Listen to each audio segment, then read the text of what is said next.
What's up, YouTube? Coconut here with Utopia Games, bringing you a budget deck tech deck for Pokemon.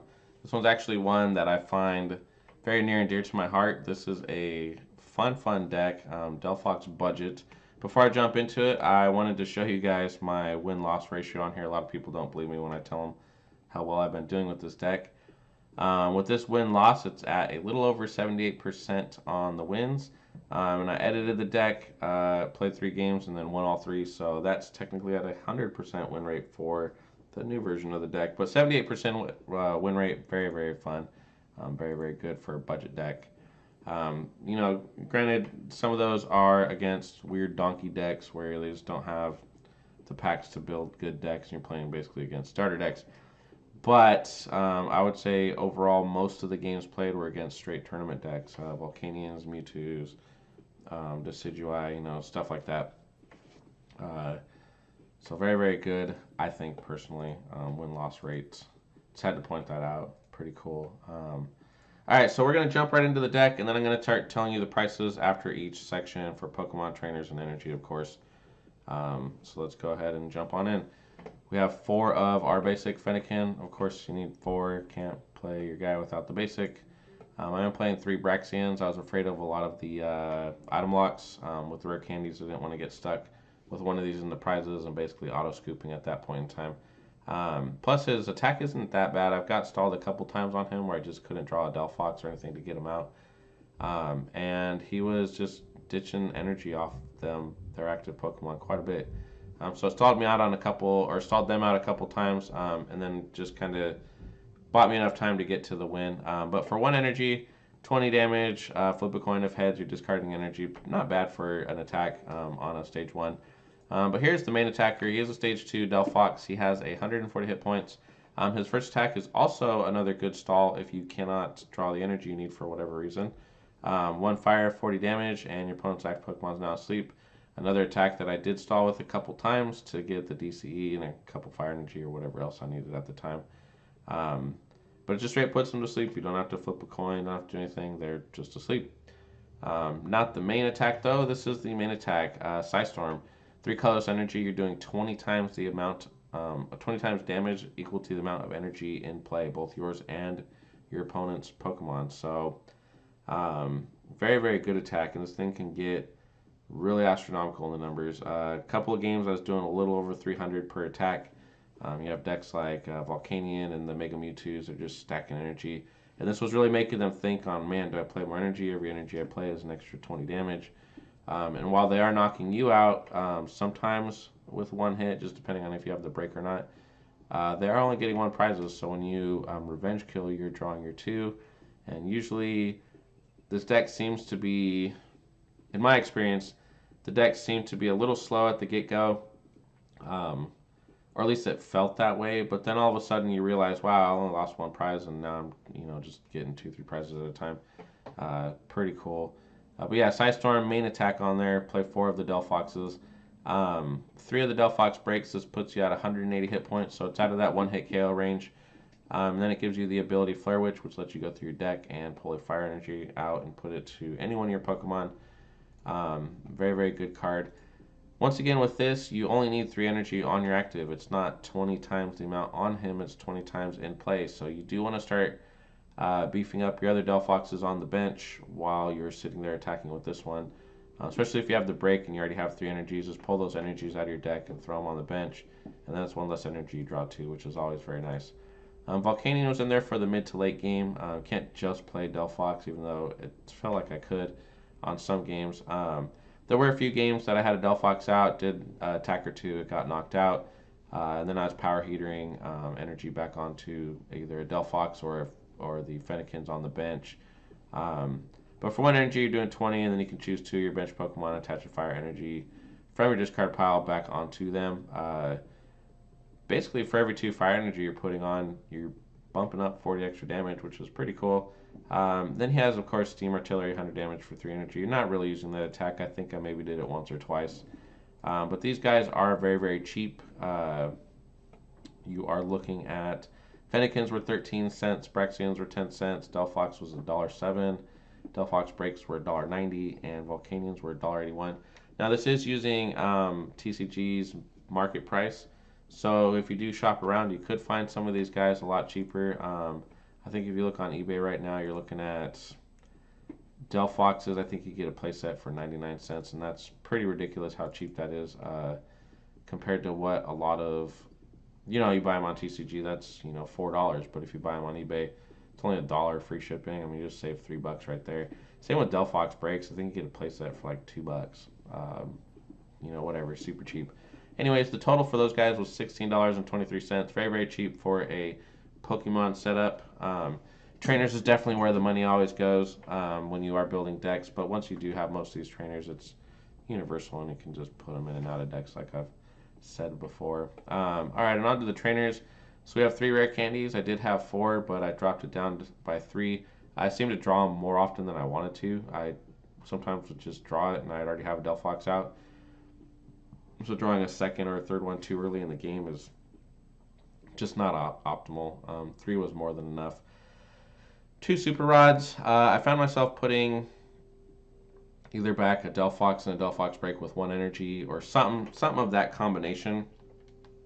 Just because when they do knock out the 1, it is nice to have that Delphox break back in the deck, so you can put it on, say, your 4th Delphox or whatever later on down the road. There were very few times that I just dumped 3 energy back in the deck to pull them out. It was more or less to get the Pokemon back with the 1 energy, because you need to get all 3 if you have them in there. 2 of those were fine though. 1 switch in case you get put to sleep or you can't retreat or you need to retreat. The Volcanion out, the Lysander, whatever the case may be. 1 switch was enough for me. 3 trainers medals. You could probably play a 4th, but 3 worked, and it keeps it at budget, a little lower than budget too. Just a good card in general. 4 Ultra Balls lets you fish through and get your break, get your Delphox if you have the rare candy, whatever you need. 4 Ultra Balls is pretty standard in most decks, so just trust me, run all 4. 3 versus Seekers lets you get back your supporter lines. Also, could play a 4th on that, but just to kind of keep it in budget and drop the deck by like $4 or $5, I took 1 out. I'm going to play fine with 3. I never really felt I needed the 4th in there, otherwise I was going to win or lose the game because of it. I did play 4 Scorched Earths. I thought 4 was going to be too much, but it lets you play 1 out super early to pitch the 1 fire energy to draw 2. And not worry about them replacing it, because you are playing 4 and most decks are running 3. Some are running 4 stadiums, but you kind of don't care because you just have 4 in the deck. So if they do replace it, you're drawing 1 a lot sooner, along with you can replace theirs and usually win the stadium war. But yeah, in there to pitch the fire energy to draw 2 cards, just kind of a nice way to draw cards. 2 Lysanders, pretty standard. 3 Ends. I like to play 3 Ends. Some people play 2. 4 Sycamores, of course. Every deck plays 4. Only 1 Wally, though. I did try this deck with 2. Didn't like it. Dropped it to 1, and I drew it enough that I was like, all right, cool. Let me go ahead and Wally this turn. There were a couple games I had Rare Candy Delphox and then go straight Wally into the Delphox break, which would then let you kind of start attacking right away with extra damage. Pull fire energy out of your deck, so you're drawing 1 less, along with putting that fire energy on one of your Pokemon is an extra 20 damage. You'd be surprised how often you go first turn fire energy on Fennekin, second turn rare candy Delphox with a DCE, and you're just ready to go. And if you Wally into that Delphox break, you can drop an energy onto a Fennekin or Volcanion on your backfield to start powering them up. But onto the prices, you're looking at 23 cents for rare candies, very cheap. They just got reprinted again. Super rods are at $1.39. Switches are at 13 cents. Trainers medals are at $2.36, which is the lowest I've seen them in a while. I think it's because they're getting a reprint, like a new promo picture in one of the dual decks. Ultra Balls were 20 cents. It's been reprinted infinity times. They're pretty much, I'm sure if you just ask people for them, you could probably get them for free. Versus Seekers are $4.69. Once again, very cheap on those. They did peak out at 8 again for about 2 to 3 weeks. And then they've slowly just kind of been declining down into the $4 to $5 range. Scorched Earths are at 24 cents, not even a quarter a piece, pretty cool. Lysanders are at 51 cents, a little above 2 quarters, kind of funny. Ends were at $2.62, which is pretty cheap for those. Sycamores were 50 cents, and the Wally was a whole 23 cents. That brings your total to $29.76, which is very, very cheap for a trainer line nowadays. When I was making budget decks a while ago, just to try to help any new players out at the shop, the Versus Seekers were already almost 24 to 30 bucks. Just adding 3 or 4 of those in. So being able to get it lower than $30, have 3 Versus Seekers and 3 Trainers Mails is pretty good. Um, so yeah, but once you buy those, most of those guys are interchangeable between decks. So all right, cool. You bought your Versus Seekers, you can throw them in the next deck you're making. Um, but yeah, 29.76, pretty cheap. Energies, I played 3 DCE. I tried 4. You drew them more often than you needed, and then it just kind of felt like a waste to draw those, and you don't want 2 on your main Delphox. You kind of wanted to spread those out to other Delphoxes so that you didn't have to have as many fire energy attached to the Delphox. And then 10 fire energy, of course.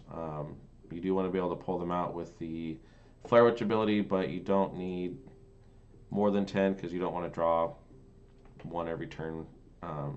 Get kind of annoying. Anyways, DCEs are 46 cents. Those things have been reprinted into oblivion. Fire energies they had out at 5 cents, but I'm sure most of you guys either own a million fire energies and DCEs, or you could just find them. We give them away at our shop all the time, basic energies. So, whatever on that. You can get those cheaper.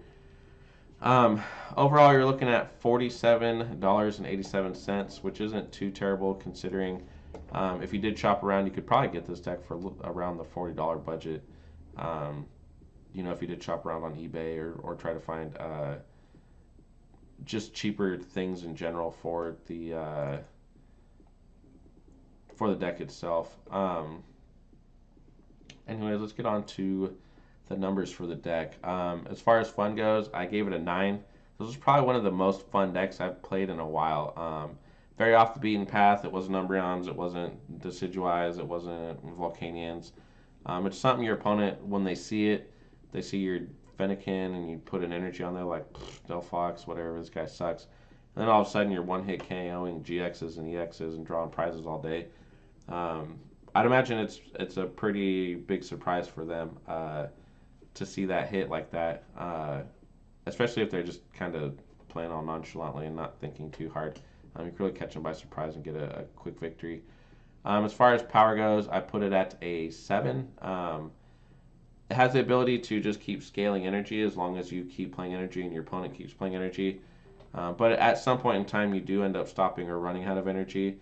And a lot of the times, my opponents were not playing as many energy as I had hoped, just because I did want to keep the damage down. So power of 7, not bad. Speed, I put it at 7. I don't know how often I went, like I said earlier, Fennekin, Fire Energy, Rare Candy into Delphox with a DCE. And you're already powered up and ready to go. So if you went second, you're probably doing about 100 damage because they probably have an energy or 2 out. I played against a Volcanion deck that max elixired like 2 or 3 times first turn. I was doing like 160-ish on my first turn on attacking, so that was pretty cool. So it can get very fast. There were a few times I started out with Volcanion and no Fennekins, and it was kind of frustrating. So I kind of gave it a speed of 7, just because you don't always come out explosive out the gate, but more often than not you do. Consistency, I gave it a 7. Once again, kind of the same reasons for the speed. There were a few times that you just draw Volcanion and you're just kind of sitting there like, oh man. But this deck wasn't that hard to get out of those situations as long as you could get your Fennekins out and start pitching stuff, fire energies with your Ultra Balls. The Ultra Balls are the stadium, so you can start drawing. And then the Volcanions are starting to put them on there. So this sometimes can be a little bit slower of a start, but it's definitely not something you can't get out of, especially when they're only getting 1 prize off of you and you're getting 2 off of them for each knockout for the most part, because most people are playing EXs and GXs. So super cool. 7 on consistency. Overall, that puts it at a 30 out of 40, which is very, very good for this deck. It's actually pretty close to my win percent of 78. But yeah, this is actually the highest deck so far as scoring that I've given to any of the budget decks. And it was by far one of the most fun decks I did play. So very, very cool. Final thoughts, 78% win rate, still blowing my mind. Super cool on that. It is the most fun I've had in a while on this deck too, or just playing in Pokemon in general. I have been getting a little burnt out seeing the same decks over and over and playing the same 10 decks that I have, trying to improve them, making more budget decks. So this was a breath of fresh air for me. I'd imagine most people aren't expecting to see this deck, which made it even more fun when you did pull out those wins. It does have crazy damage output. There were a couple times I was hitting for like 360 to 400. I think a lot of the times your opponent just doesn't care. You're playing a Delphox, and they're like, whatever, Delphox weak, and they're playing their energies everywhere. They have a Mega Mewtwo active, and they're already powering up another. Whatever the case may be, a couple DCEs here and there. And then all of a sudden you hit them for, 300 and something, and you one-hit KO their EX, and that's when they really start slowing down on that energy that they're playing, and hopefully by then you've had a lot of your energy already out, so it kind of doesn't matter. And you know what? This deck runs really great without Shaman. I did play in a tournament, and I tried to make it a little more tournament competitive, so I added a couple Shamans into it.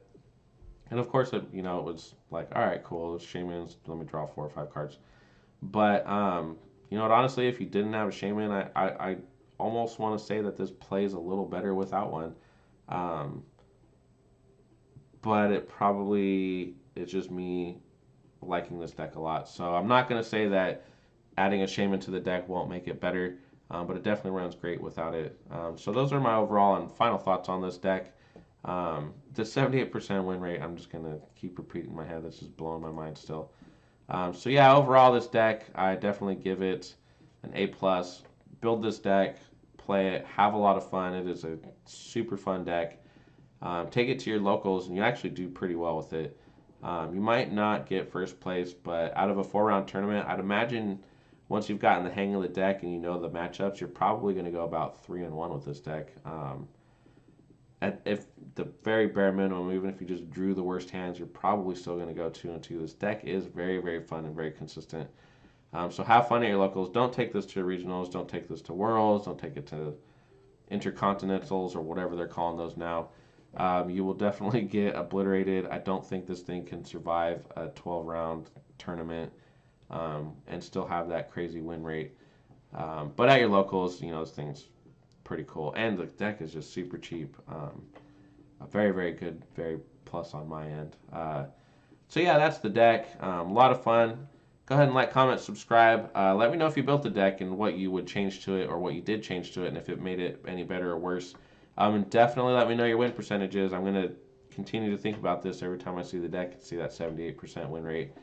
I almost don't want to play the deck anymore, so it'll stay very high. But the deck is super fun, so obviously I'm going to continue to play it as often as I can. But yeah, let me know how you guys did with it, or if you like the deck, or if you just think it's a big steamy pile. Although that win rate doesn't lie. But yeah, anyways, this is Coconut. Thanks for listening. Thanks for watching, and just giving this deck a try if you do. Yeah, Coconut signing out.